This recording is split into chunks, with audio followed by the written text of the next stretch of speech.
Okay, so imagine you're an actress from a hit TV show. You've got money, you've got fame, you're not stupid. And then, one day, you find yourself holding down another woman while someone burns a brand into her skin. Not a tattoo, a brand, like cattle. And the craziest part, you think you're helping her. That's what happened to Allison Mack from Smallville. And by the end of this video, you're gonna understand exactly how a self-help seminar turned into one of the most disturbing cults in American history, and why you might have fallen for it, too. So here's how it starts. 1998, Albany, New York. A guy named Keith Raniere launches NXIVM. It's pronounced Nexium, like the heartburn medicine, which is honestly perfect because this whole thing makes me sick. On paper, it's just expensive self-help, leadership workshops, executive training, 5-day intensives that cost $5,000, and people loved it. Microsoft executives took these courses. The Dalai Lama's people endorsed it. Actual billionaires, the Bronfman sisters, heiresses to the Seagram fortune, bankrolled the whole operation. This wasn't some trailer park cult. This was credible. And that's the trap, right? Because when successful people are involved, you think, well, they wouldn't fall for something crazy, so it must be legit. But here's what nobody on the outside knew. Behind those business seminars, there was a secret group, women only, invitation only. They called it DOS. And once you were in, there was no way out. So DOS stands for Dominus Obsequious Sororium, which is Latin for Master over Obedient Female Companions.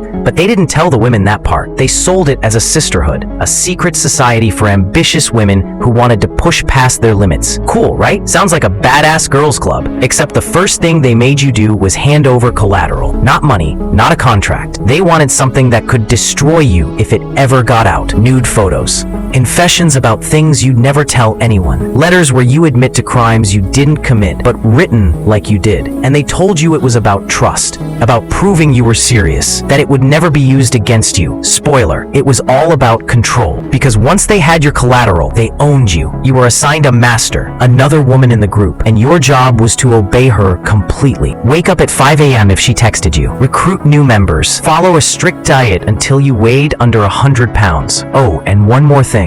Eventually, you'd be told to seduce Keith Raniere, to sleep with him, to film it. And the person enforcing all of this, recruiting women straight into this nightmare? Allison Mack, Chloe Sullivan from Smallville. Yeah, that Allison Mack. Alright, so in 2017, things escalate. DOS members get called to a ceremony. They're told it's gonna bond them forever. Sacred, important. But when they show up, something feels wrong. They're told to fast beforehand, to strip down, to lie on a table without moving. And then, someone pulls out a cauterizing pen. You know that smell when you burn plastic? Imagine that, except it's not plastic, it's skin. They were branding these women, literally burning Keith Raniere's initials into their bodies, right above the pelvis. The procedure took 30 minutes. Some women screamed so loud they lost their voice. Others passed out. Some were held down by other members, including Allison Mack, and told to embrace the pain. One woman, Sarah Edmondson, had been in NXIVM for 12 years. She believed in it. She recruited her own friends. And then she looked down at the brand on her body and realized what the initials were. That was the moment everything shattered. She went to the New York Times, showed them the brand, told them everything. And when that article dropped in 2017,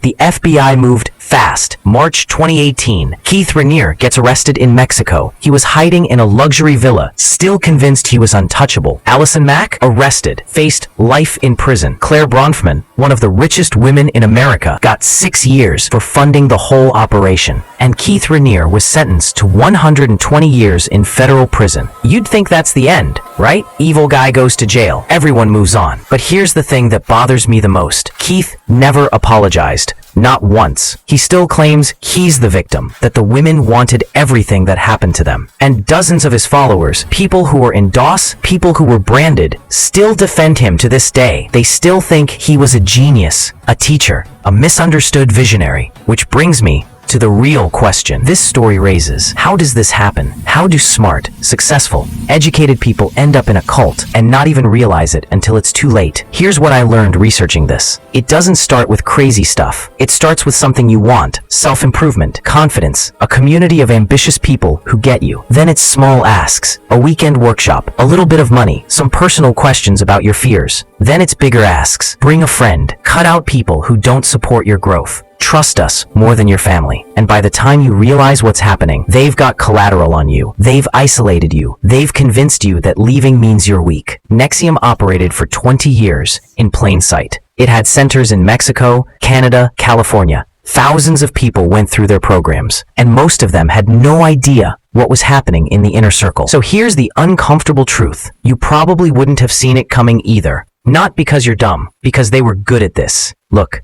I'm not saying don't go to workshops or join communities or invest in self-improvement, but if someone ever asks you for collateral, for nudes, for confessions, for anything they could use against you, and they say it's about trust, run. Because the people who really want to help you grow don't need to own your secrets to do it. And if you found this story as disturbing as I did, do me a favor, share this video. Because the more people know how this stuff works, the harder it is for the next Keith Raniere to get away with it. I'll see you in the next one. Subscribe.